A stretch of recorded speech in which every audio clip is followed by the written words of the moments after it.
And what I've got here is an HLR 75 Rupes 3-inch random orbital battery powered polisher, and that's going to work perfect on areas like this. I do need to mention I've already cleaned and clayed the surface, and I'm also taping it off so I can do a 50-50 comparison.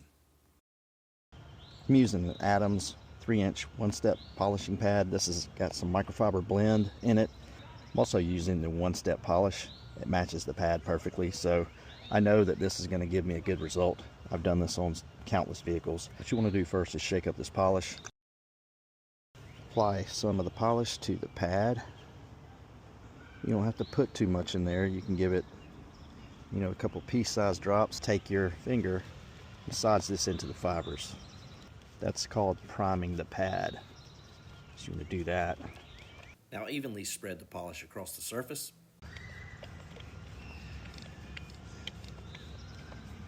Bump it up to about speed 3.5. And then what you want to do, you're not going to use any pressure barely at all. You're going to let the machine do the work. You're going to take this across the surface with slow arm movements. So you want to make sure you cover the surface and do multiple passes. So let's go.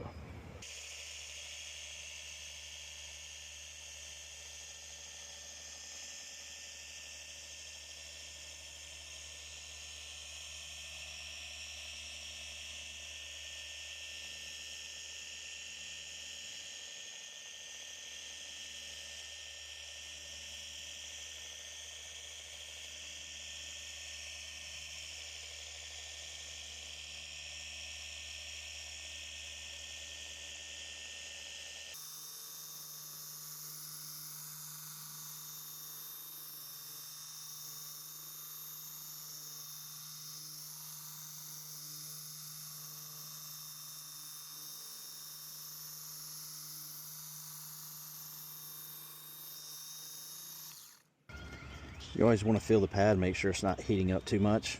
And also, while you're doing this on a small pad, you want to take a brush to your pad.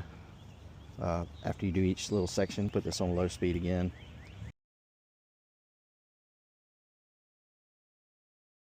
That'll fluff it up again for the next section. So the next thing you want to do is you want to remove the residue here. I've got a 350 edgeless microfiber towel from the rag company, and don't worry, I'm going to leave links to all the products in the description. But basically you just take this towel and lightly go to wiping this. It should come off real easy.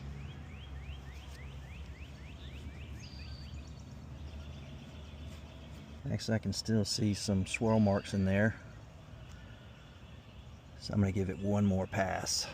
So what I'm going to do is take some Adams detail spray right into the pad here to reactivate this polish. And you'll see you still got plenty of it left. Let me give it one more pass here. Back up to, I'll go to speed 4 here.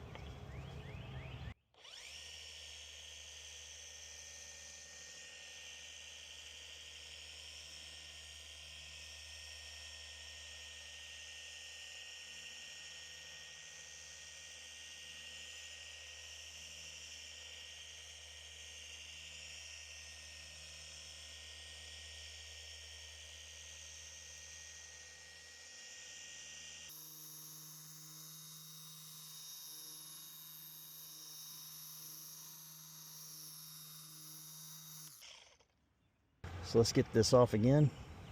Just light wipe.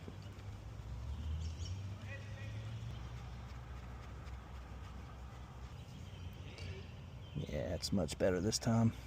So I'm going to take this tape off, and we're going to see what kind of difference we made. Well, if I can get the tape off.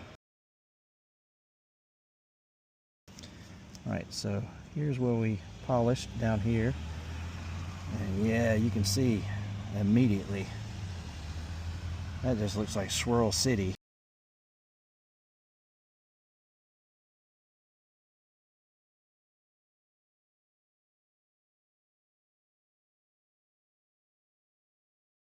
I'm going to also polish this back plastic panel on speed 3.5.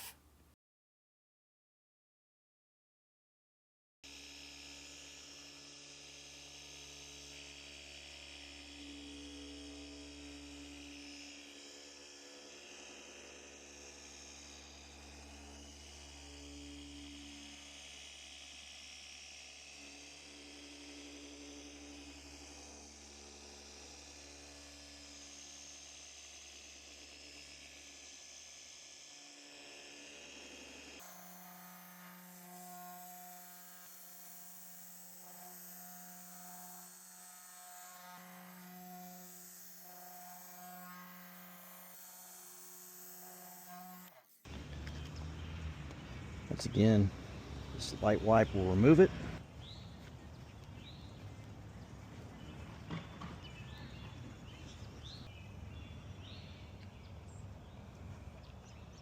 Yeah, it looks pretty good actually. Nothing like what's up here.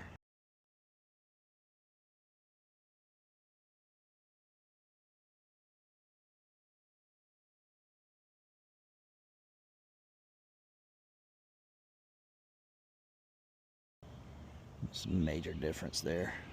So I'm happy with that. I think that's about a 90% defect removal. So that's the benefit of having a 3-inch polisher. You can always get to these tighter areas.